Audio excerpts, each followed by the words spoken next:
Welcome to Growing Younger podcast, where we guide you through your journey of reaching your fitness goals after 40.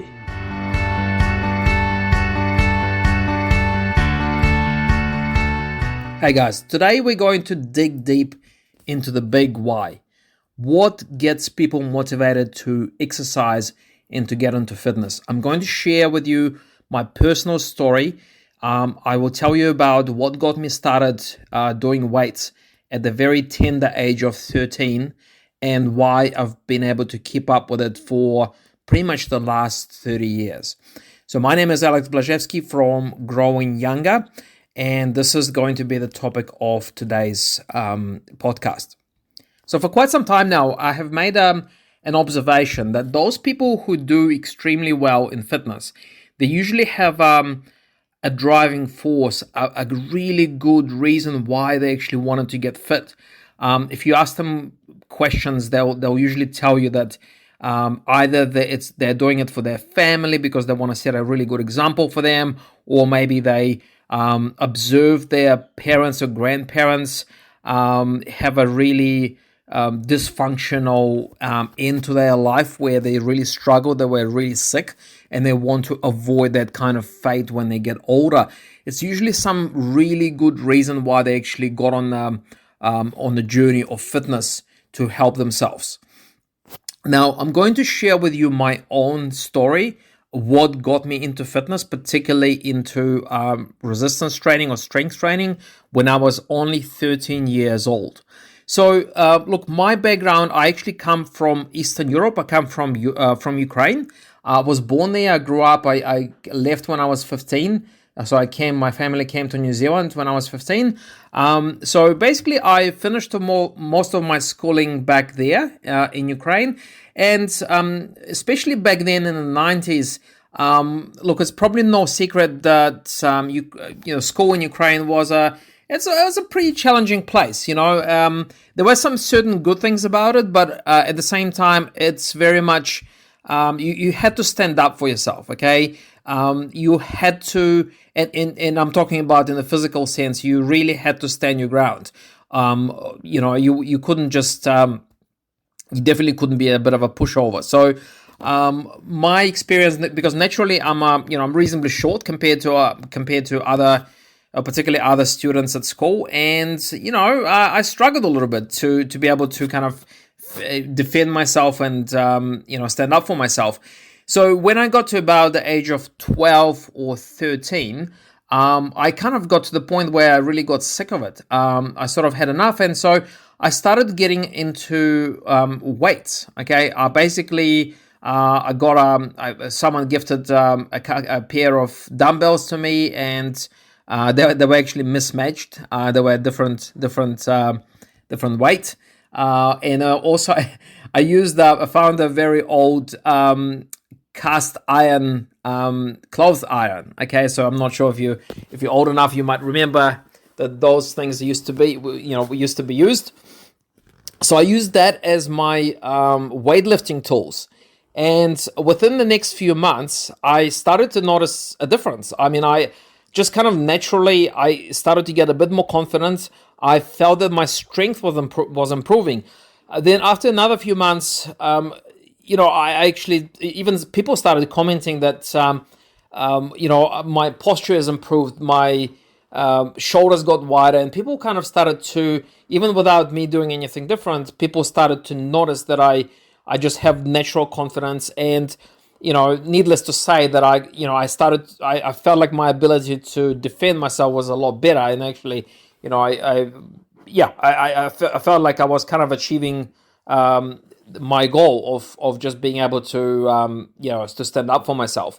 Now, look, I understand you might be thinking, okay, you're talking about using physical violence here. Now, I'm definitely against that, but look, in this particular scenario for me back then, this was survival, right? So I had to do something about it.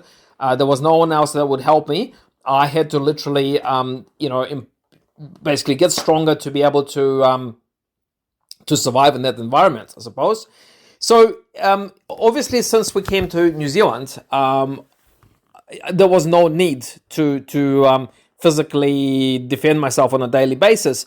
But that habit that formed back then, to do the weights, do the strength training, it stayed with me. It became such an essential part of who I am that I could literally count the weeks that I hadn't done any strength training basically on a palm of my hand. There wouldn't be many weeks in my life that I haven't done any strength training at all. So it literally became such an essential thing that I do on a weekly basis. That it's almost like brushing teeth. I do it subconsciously.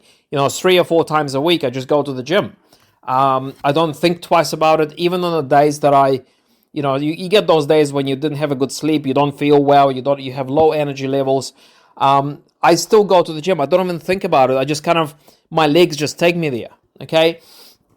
So I guess the point I'm trying to demonstrate here is that in order for you, if you're quite new to exercise, number one, you need to find a really powerful why.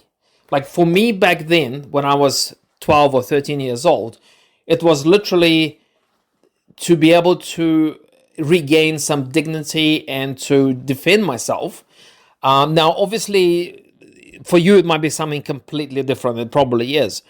But what is it for you? What will get you up on a cold, rainy morning to go for a jog or go for a walk? What is powerful enough to get you to do something that feels uncomfortable at the time? You've got to find that really powerful reason. Okay. Now use the big why to get you started. Start to get a little bit of progress. Now, once you start to see a bit of a change in your body, you start to feel better, you start to feel fitter and stronger, it will actually be easier for you to carry on. Okay. So that may take 4, 5, 6 months. You start to see a change. Now, as I said, this will help you to carry on and continue. It will give you some extra motivation. Now, probably another few months will go by, and this becomes a habit. Like the fact that you go to the gym or you go for a walk or a run, whatever it is for you, it will become a habit. And the longer you do it, the stronger habit it becomes. And after a while, you may not even need a big why anymore, because it's just becomes such a part of you of who you are. It just becomes a part of what you do on a daily or weekly basis. So I just wanted to cover in this episode an example, my personal example of what got me started, and what it usually takes. And this is just not me. I mean, I've come across a number of people who we helped to achieve their fitness goals, and they have this one thing in common. They usually manage to find a really powerful why. They find a powerful reason that gets them to do things that they don't want to be doing. Because let's face it, if you're new to fitness, getting started is hard. It's uncomfortable. Sometimes it's painful. You'd rather stay on the couch. You'd rather do something else, but you pretty much force yourself to do something you probably don't want to be doing. Okay. And it takes a powerful reason for you to actually make yourself do it. Okay, so that's number one. You need to find a powerful why. Once you start seeing results, it will help you to keep going. And once you form a good habit, or once you do this consistently on over a few months at least, then you start to form a habit. And the habit is really what's going to keep you going pretty much long-term, indefinitely. Okay. All right. So hopefully that helps you. A bit of sharing my personal experiences here with you today. And yeah, I'll speak to you in the next podcast.